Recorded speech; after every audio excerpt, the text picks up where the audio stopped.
संविधान दिवस पर पीएम मोदी ने कहा, आज लोकतंत्र को याद करने का दिन। संविधान सिर्फ कानून की किताब नहीं, हमारे वर्तमान और भविष्य का मार्गदर्शक। पीएम मोदी ने कहा, जम्मू कश्मीर में पहली बार संविधान दिवस मनाया गया, हर देशवासी का सपना विकसित भारत। प्रधानमंत्री मोदी ने 26/11 हमले को किया याद, कहा सुरक्षा को चुनौती मिली तो मुंह तोड़ जवाब देंगे। इशारों में पीएम मोदी ने राहुल को भी दिया जवाब, कहा संविधान ने जो काम मुझे सौंपा मैंने उसे सीमा में रहकर निभाया, किसी के अधिकार क्षेत्र में अतिक्रमण नहीं किया। आज ही राहुल गांधी ने पीएम मोदी पर साधा था निशाना, कहा दावा करता हूं संविधान दिवस का जश्न मनाने वालों ने संविधान नहीं पढ़ा होगा, अगर पढ़ा होता तो वो काम नहीं करते जो वो रोजाना करते हैं। भाषण के दौरान अचानक माइक बंद होने पर भड़के राहुल गांधी, कहा जितना चाहो माइक बंद कर लो, जो बोलना है बोलूंगा, मैं बैठूंगा नहीं खड़ा रहूंगा। संविधान दिवस पर राष्ट्रपति द्रौपदी मुर्मू ने सिक्का और डाक टिकट जारी किया, कहा हमारा संविधान जीवंत और प्रगतिशील दस्तावेज। राष्ट्रपति द्रौपदी मुर्मू ने कहा कमजोर वर्गों के विकास के लिए कदम उठाए गए, राष्ट्रीय पिछड़ा आयोग को संवैधानिक दर्जा दिया गया। मल्लिकार्जुन खड़गे का बीजेपी पर पलटवार, कहा ये एकता को बांटने वाले लोग, ये धर्म के नाम पर वोट मांगते हैं और हम संविधान के नाम पर। मल्लिकार्जुन खड़गे ने संविधान पर चर्चा की मांग की, कहा संविधान पर चर्चा जरूरी ताकि लोग इसके महत्व को जान सके। कांग्रेस ने की संविधान रक्षक अभियान की शुरुआत, दिल्ली के तालकटोरा स्टेडियम में संविधान रक्षक ऐप भी लॉन्च किया गया। कांग्रेस नेता दिग्विजय सिंह ने कहा संविधान का पालन कहां हो रहा है, राजनीतिक फायदे के लिए सांप्रदायिक कठोरता बढ़ाई जा रही है। गृहमंत्री अमित शाह का राहुल गांधी पर अटैक, कहा संविधान सिर्फ मंचों पर दिखाने की एक पुस्तक नहीं। बीजेपी अध्यक्ष जेपी नड्डा ने कहा कांग्रेस ने संविधान की आत्मा को कमजोर करने का काम किया। केंद्रीय मंत्री राजीव रंजन सिंह ने कहा कांग्रेस को संविधान से क्या लेना देना है, इन्होंने अपने शासनकाल में संविधान की धज्जियां उड़ाई है। कानून मंत्री अर्जुन मेघवाल ने कहा भारत का संविधान एकता और अखंडता का मूल आधार है, ये सबसे बड़े लोकतंत्र का जीवंत दस्तावेज। लोकसभा अध्यक्ष ओम बिरला की अपील, संविधान सभा की गरिमापूर्ण रचनात्मक बहस की परंपराओं का पालन करें। सपा चीफ अखिलेश यादव ने कहा संविधान दिवस सच्चे मन से निभाने वाला फर्ज, कोई दिखावटी सालाना जलसा नहीं। महाराष्ट्र के सीएम एकनाथ शिंदे ने राज्यपाल को सौंपा इस्तीफा, डिप्टी सीएम फडणवीस और अजीत पवार मौजूद रहे।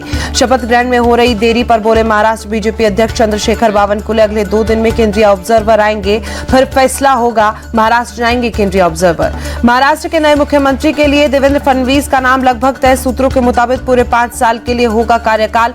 एकनाथ शिंदे और अजीत पवार हो सकते हैं डिप्टी सीएम। डिप्टी सीएम नहीं बने तो दिल्ली आ सकते हैं एकनाथ शिंदे, राज्यसभा के जरिए मोदी सरकार में बन सकते हैं मंत्री। शिंदे गुट से कोई दूसरा नेता हो सकता है डिप्टी सीएम। महाराष्ट्र में कैबिनेट गठन का फॉर्मूला फिक्स, बीजेपी कोटे से बन सकते हैं 22 मंत्री। शिवसेना शिंदे गुट को डिप्टी सीएम के साथ 12 मंत्री, अजीत गुट को डिप्टी सीएम के साथ 10 मंत्री पद मिल सकता है। शिवसेना ने एकनाथ शिंदे की नाराजगी की खबरों को किया खारिज। दीपक केसरकर ने कहा पीएम और अमित शाह का फैसला तीनों नेता मानेंगे। शिवसेना यूबीटी नेता संजय राउत ने कहा महाराष्ट्र सीएम पर फैसला पीएम मोदी और अमित शाह लेंगे, अजीत पवार और एकनाथ शिंदे कुछ नहीं कर सकते। महाराष्ट्र कांग्रेस प्रमुख नाना पटोले का बयान, कहा जो रिजल्ट आया वो जनता को भी मंजूर नहीं। विपक्ष के आरोपों पर शिवसेना का पलटवार, विधायक उदय सावंत ने कहा एकनाथ शिंदे के लिए अचानक इतना प्यार क्यों जाग गया। शरद गुट के नेता जितेंद्र आव्हाड का अटैक, कहा बीजेपी ईवीएम का इस्तेमाल लोगों को बेवकूफ बनाने के लिए करती है। विपक्ष के आरोपों का महाराष्ट्र बीजेपी अध्यक्ष ने जवाब दिया, कहा जितने पर तो नहीं बोलते, ईवीएम में गड़बड़ी है। शपथ ग्रहण से पहले दिल्ली दौरे पर हेमंत सोरेन, पत्नी कल्पना सोरेन के साथ पीएम मोदी से की मुलाकात। 28 नवंबर को चौथी बार लेंगे झारखंड के सीएम पद की शपथ। हेमंत सोरेन ने गृह मंत्री अमित शाह से की मुलाकात। आपके राष्ट्रीय संयोजक अरविंद केजरीवाल से भी मिले। अरविंद केजरीवाल ने की हेमंत सोरेन की तारीफ, का उन्होंने जिस तरह से चुनाव लड़ा वो सबके लिए प्रेरणादायक। 28 नवंबर को रांची जाएंगे सपा अध्यक्ष अखिलेश यादव, हेमंत सोरेन के शपथ ग्रहण समारोह में होंगे शामिल। दिल्ली के मुख्यमंत्री आतिशी का केंद्र सरकार पर आरोप, चुनाव से पहले वोटर लिस्ट में हो सकती है छेड़छाड़। सीएम आतिशी ने कहा हर सीट पर आपके 20,000 वोट काटने का आदेश, केंद्र सरकार अफसरों पर दबाव बना रही है। आम आदमी पार्टी के 12वें स्थापना दिवस पर केजरीवाल ने गिनाई सरकार की उपलब्धियां, बोले हमने दिल्ली को ईमानदार सरकार दी, कई राज्यों में दिल्ली का मॉडल अपनाया। राज्यसभा की 6 खाली सीटों के लिए 20 दिसंबर को चुनाव, उसी दिन आएंगे नतीजे। आंध्र प्रदेश की 3, ओडिशा, बंगाल और हरियाणा की 1-1 सीटों पर मतदान। 29 नवंबर को कांग्रेस वर्किंग कमेटी की बैठक, महाराष्ट्र के साथ साथ हरियाणा के चुनावी हार पर भी चर्चा। रेणु भाटिया ही बनी रहेंगी हरियाणा महिला आयोग की अध्यक्ष, सरकार ने बढ़ाया कार्यकाल। बिहार विधानसभा के गेट पर पोस्टर थामे दिखे तेजस्वी यादव, स्मार्ट मीटर का विरोध और आरक्षण की मांग। पूर्व मुख्यमंत्री राबड़ी देवी ने भी बिहार असेंबली के बाहर किया प्रदर्शन, का स्मार्ट मीटर से बहुत बड़ा भ्रष्टाचार हुआ। आरक्षण को लेकर बोले तेजस्वी यादव, हमने आरक्षण की सीमा 75% की सरकार अगर पक्ष में है तो नया कानून लाए। तेलंगाना में जातिगत सर्वेक्षण का 92% काम पूरा, मुख्यमंत्री रेवंत रेड्डी का बयान। दिल्ली में आरएसएस चीफ मोहन भागवत का बयान, कहा जब भी कोई संकट आता है दुनिया भारत की तरफ देखती है, भारत के पास विश्व की प्राण शक्ति बनने की ताकत है। मुख्यमंत्री मोहन यादव ने खुलकर की पीएम मोदी की तारीफ, बोले राज्यों को केंद्र सरकार का पूरा सहयोग, प्रधानमंत्री मोदी के शब्द सिर्फ शब्द नहीं बल्कि माउंट एवरेस्ट की तरह दृढ़ गारंटी। मुख्यमंत्री मोहन यादव ने फरवरी 2025 में भोपाल में आयोजित हो रहे ग्लोबल इन्वेस्टर समिट का आमंत्रण दिया, बोले विकास के मामले में मध्य प्रदेश ने सभी दरवाजे खोले।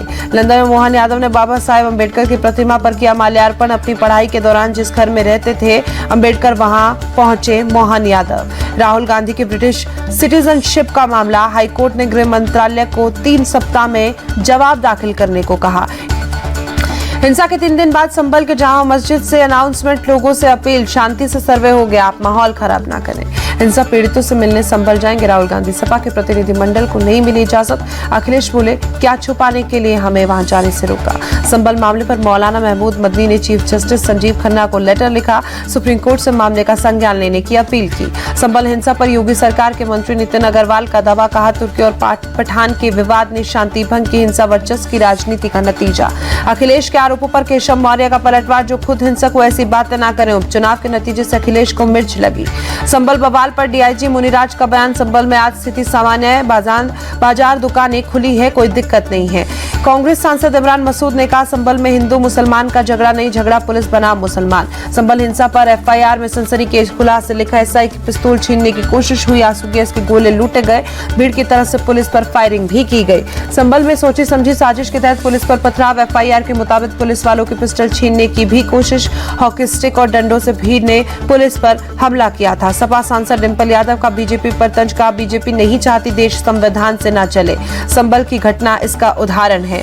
यूपी के मंत्री ब्रजेश पाठक के 2 टूक, संभल हिंसा के दोषियों पर कड़ी कार्रवाई होगी, सभी पीड़ितों को मिलेगा न्याय। संभल हिंसा पर यूपी के मंत्री संजय निषाद का बयान, कहा कुछ लोग साजिश के तहत सरकार को बदनाम करने की कोशिश कर रहे हैं। सीएम योगी से मिले भारत के डेनमार्क के राजदूत, लखनऊ में हुई दोनों की बातचीत। यूपी के डिप्टी सीएम केशव प्रसाद मौर्य प्रयागराज में महाकुंभ मेले की तैयारियों का जायजा लिया, कहा भव्य और व्यवस्थित तरीके से चल रही है तैयारी। नॉर्थ 24 परगना के दौरे पर सीएम ममता बनर्जी नौहाटी के बोरो काली मंदिर में माता की पूजा अर्चना की। चंडीगढ़ में 2 नाइट क्लब के पास बम ब्लास्ट, अज्ञात बाइक सवार बदमाशों ने फेंके बम, मामले की जांच में जुटी फोरेंसिक टीम। गैंगस्टर गोल्डी बाराट ने ली चंडीगढ़ ब्लास्ट की जिम्मेदारी, सोशल मीडिया पर पोस्ट कर कहा हमने किया धमाका, पोस्ट को वेरीफाई करने में जुटी पुलिस। कर्नाटक के कुलबर्गी में नर्स बनकर किया था नवजात का अपहरण, अस्पताल के सीसीटीवी में बच्चे को ले जाती दिखी 2 महिलाएं। कानपुर में गंगा पर बना शुक्लागंज पुल रहा, 125 साल पहले अंग्रेजों ने बनवाया था पुल, जर्जर होने के बाद इस पर आवागमन पहले से बंद था। सेतु निगम ने लंबे समय के लिए पुल को किया था बंद, सरकार से इसे तोड़ने पर जताई थी सहमति, चल रही थी पिकनिक स्पॉट बनाने की कवायद। बिहार के भागलपुर में ज्वेलरी शॉप से 3 करोड़ की चोरी, नकाबपोश अपराधियों ने दिया घटना को अंजाम। चोरी की वारदात सीसीटीवी में रिकॉर्ड, पीछे के दरवाजे का ताला तोड़कर घुसे अपराधी, बाहर के लोगों को घटना की भनक तक नहीं। बीजेपी के चिन्मय कृष्णदास को ढाका में हिरासत में ले जाने पर जताई चिंता, का बांग्लादेश में हिंदू लोगों को दबाने की कोशिश। हादसे पर केरल के ट्रांसपोर्ट मंत्री ने दुख जताया, कहा लॉरी ड्राइवर का लाइसेंस और परमिट कैंसिल होगा। बेंगलुरु में 10 लाख रुपयों से भरी एटीएम मशीन उखाड़ ले गए 2 लुटेरे, पकड़े जाने के डर से मशीन छोड़कर भागे, पुलिस ने एटीएम को अपने कब्जे में लिया। कोलकाता में नेता विपक्ष शुभेंदु अधिकारी से मिले, आरजी कर अस्पताल की पीड़िता के माता पिता जल्द न्याय दिलाने की मांग की। बेंगलुरु में असम की एक लड़की की निर्मम हत्या, हत्यारे ने कई बार चाकू घोंपकर घटना को अंजाम दिया, आरोपी की तलाश में जुटी पुलिस। फरार चल रही मुक्तान अंसारी की पत्नी अफशा अंसारी पर लखनऊ पुलिस का एक्शन, पुलिस ने अफशा अंसारी का 1 करोड़ कीमत का फ्लैट कुर्क किया।